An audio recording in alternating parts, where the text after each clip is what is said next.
Good morning, students. Be ready for the dictation. Start. Sir, the very basis of the bill has also been questioned, that is, whether the restructuring of the capital of the institutions is at all needed.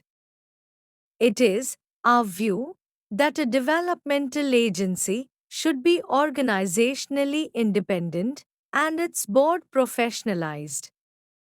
Having fully fed the Industrial Development Bank of India since its infancy for a decade, the Reserve Bank has placed it in a position of importance.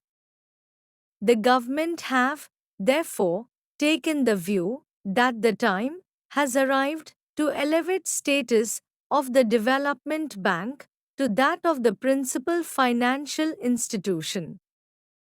Just as the Reserve Bank is the central bank of the country, the Life Insurance Corporation of India is the principal investment institution. The Development Bank should achieve the status of the principal financial institution, all the three being directly owned by the government. The bill seeks to achieve this purpose. Further, the board of the principal financial institution should reflect the various impulses of different states of India, particularly those which are industrially backward. As I have already explained, you will see from Clause 6 of the bill that in a board of 25 members, excepting two, who are government officials, and two employees of the financial institutions, the rest are professionals in the sense that they represent all India and state level financial institutions, banks, and various fields like science, technology, industry, economics, industrial cooperative, marketing, etc. Para change.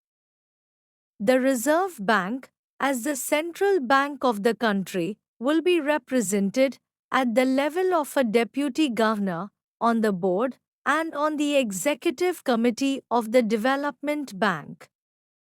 The Reserve Bank is, therefore, in a position to continue to make its positive contribution to the operations of the Development Bank and through it to all the other financial institutions.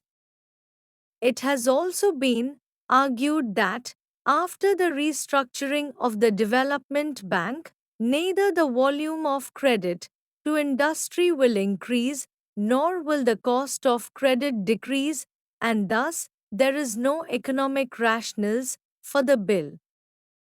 In any event, the mobilization of resources and their channeling will be done in close coordination with the Reserve Bank of India.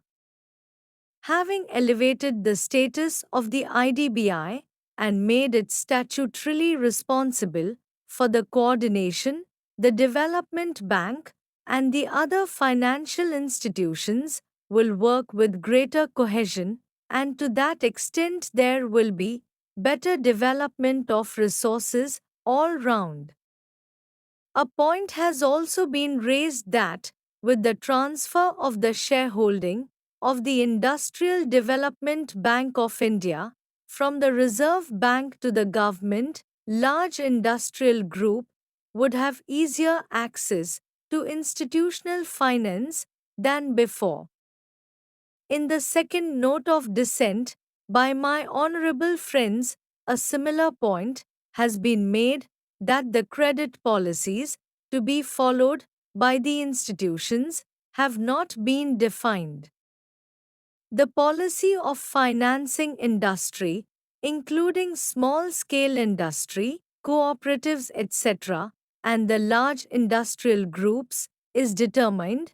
It is, perhaps, not very material whether the Industrial Development Bank of India is directly owned by government or owned through the Reserve Bank.